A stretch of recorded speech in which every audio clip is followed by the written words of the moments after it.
کب تک ہم قرآن بغیر سمجھے سنتے رہیں گے اور پڑھتے رہیں گے؟ کب انڈرسٹینڈنگ آف قرآن کریں گے؟ میں نہیں کہتا، ہونا تو یہی چاہیے کہ مسلمان ہونے کی حیثیت سے مجھے اور آپ کو پورا قرآن ایک بار تو زندگی میں ہم نے ترجمہ اور تفسیر سے پڑھا ہوتا۔ یار کم از کم یہ تو ہو سکتا ہے نا، جتنا نماز میں قرآن پڑھتے ہیں اتنا تو سمجھ لیتے، اس کو تو انڈرسٹینڈ کر لیتے، قرآن کی چند مشہور سورتوں کا معنی تو پتا ہوتا۔ مگر خشوع و خضوع کا تو عالم یہ ہے کہ نماز میں دھیان ہی کہیں اور ہوتا۔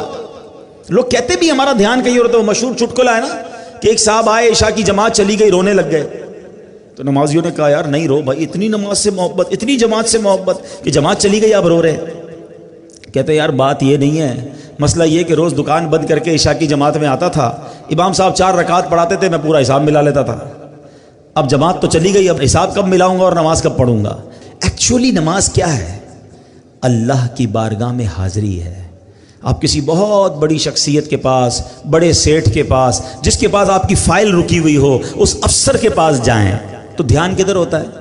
بالکل اس کی طرف فوکس، ہاتھ بندھے ہوئے، سر میرا چھوٹا سا کام، پلیز سائن کر، اتنی اس سے لجاجت، اس کی طرف فوکس۔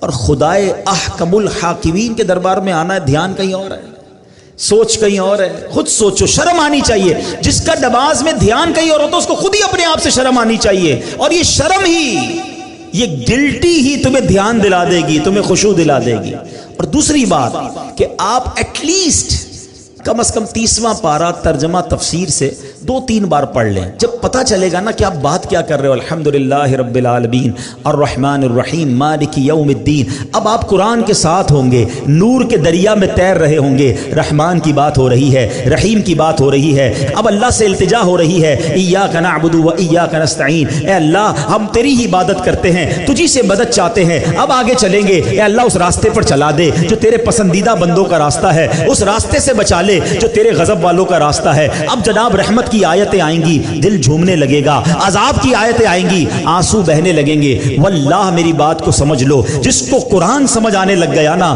کبھی کبھی جب اچھا قاری تلاوت کرتا ہے، امام صاحب تلاوت کرتے ہیں نا، جن کو قرآن سمجھ آ رہا ہوتا ہے نا، وہ کہتے ہیں امام صاحب رکوع میں نہ جائیں، اور تلاوت کریں، اللہ کی اور باتیں سنائیں، ہمیں اور قرآن کی باتیں سنائیں، کیونکہ قرآن کے ساتھ وہ اٹیچ ہو جاتے ہیں۔ لیکن جس کو انڈرسٹینڈنگ ہی نہیں ہے اس کو کیا فائدہ ہوگا؟